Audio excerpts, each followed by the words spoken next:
What's not to love about ingots? Hi, I'm James. I'm here at UNT's Metalsmithing and Jewelry Studio in our casting room, and this video is going to be about casting ingots. So I just wanted to go over a little bit of setup first. So you want to have an area that is fire resistant. So we have this little tray made out of fire bricks that we usually do our ingot casting on. And then I prefer to melt with an oxyacetylene torch. You can do it just with an acetylene torch, but if you're doing something like bronze, you might not even have enough heat to do that. And then there's all different kinds of melting crucibles, but I find this kind of crucible to be the best as far as being able to get in there, melt it properly, and cast it into the ingot molds. You can see the ingot molds are already sooted with a release. So when you are casting into them, you want to be able to get the metal back off of the molds. So what we've done is just with the acetylene gas, deposited a layer of soot onto the molds. We also have eye protection. So this is just a typical welding green glass to protect you from the oxyacetylene flame. And then also it's very important to have proper ventilation that I haven't turned on yet since it's a bit noisy, but we have this snorkel kind of snaking in. I also am wearing a flame-resistant welding jacket and then welding gloves to protect myself. I also prefer to wear a welding cap just in case. And then while I'm doing the melting and casting, I will be wearing the eye protection as well. So here we go. So a lot of people get confused about how to set up regulators on torches, particularly when you have an oxyacetylene setup. And so we have a guide here for proper gas pressures based on what kind of melting tip you're going to be using. So you can either use a larger rosebud, the Victor 8 MFA is what we usually use in this studio, or right now we have the Victor 6W, which is just a general oxyacetylene welding torch, but also works for melting non-ferrous metals. So these are the guidelines for the gases that you want to have. And as we come over to the tanks, this is, right now they've been completely bled and shut down, so we're just going to set them up. So with the oxygen, you turn it just a quarter turn, lefty-loosey, and this first gauge here is giving how much gas is left in the tank. So this is not the line pressure. The second gauge over here, as it's going through the regulator, is the line pressure. And so you dial this in to increase pressure, but if you need to decrease pressure, then you can just relieve some of the gas and then dial it. In this case, we want to get it to around 14 when the line is open. And that's how you would set up the oxygen. And then same thing with the acetylene. It has two regulators. So you would open the tank. This shows how much is in the tank.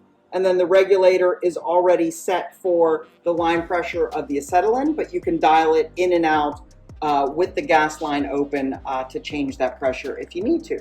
So right now, both the acetylene and the oxygen tanks are all set up for melting with the Victor 6W welding tip. As you can see, we're set up here ready to melt, and lighting the torch underneath the ventilation snorkel to make sure that it captures all of the soot from the initial lighting of the acetylene gas. When you're balancing the gases, you want to be sure that you have a neutral flame, and especially not an oxidizing flame, to make sure that you're not introduce any additional oxygen into your metal while you're melting it, so that you have a nice clean pour. While you're melting, you want to make sure that you're evenly heating the crucible and your metal. And another thing to keep in mind is that the molds should have been preheated so that you've warmed them to a couple hundred degrees so they'd be uncomfortable to touch with bare hands, but not searing. And you want to make sure that the soot remains on those ingot molds. You can also use a borax flux to keep your metal clean. But with the crucibles at school, it seems that everybody sprinkles in a little bit for good luck, so there's plenty to get stirred in there.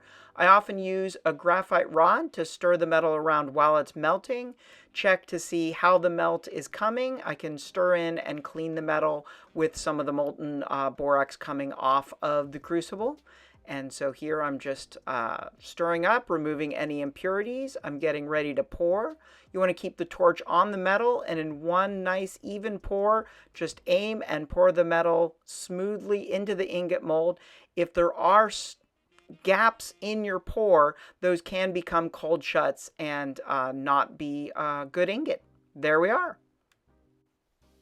There are two main types of ingot molds. This video shows the other kind. This is slightly superior, in my opinion, for ingots that you're going to be rolling down for wire, because it does tend to produce more equally round ingots and can minimize any oxidation on the other open face ingot mold, where after casting it is curing a bit more open to the air. The problem with this, as you'll see in this video, is that the holes for where you need to pour the metal are significantly smaller and a lot trickier to get your metal poured in there. So don't be frustrated. It just takes a little bit of practice, and I think even in this version I do miss quite a bit. So you can always just remelt your metal and give it another go. But you can see, similar to the same process with the open face mold, where just using the graphite rod to stir in some of the borax flux, check how well the metal is melted, and here we're going.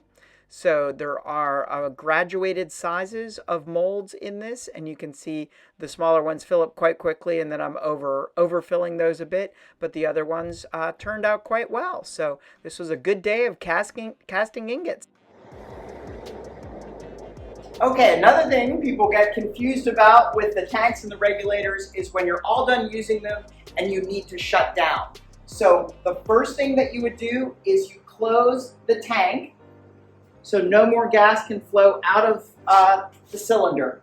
So now you're still going to have pressure in the line. So you want to bleed the line. You can just open up the knobs at the torch tip, and then that'll bleed the line. And then you want to lefty-loosey the regulator for the line pressure. So this is where people get a little bit confused, because you're righty-tighty on the cylinder, closing it, but then to relieve the pressure on the regulators, you want to take them all the way out to the left. If you tighten it all the way down, it can damage the diaphragm inside of the regulator, and it increases the line pressure too much and things like that. So the tanks are closed. The regulators are all the way open, and you have the knobs at the torch handle closed just in case, so that there's no leakage at all. And that's the proper way to shut down the tanks.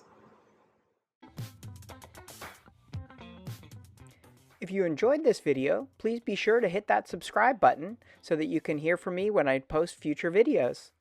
Thanks for stopping by.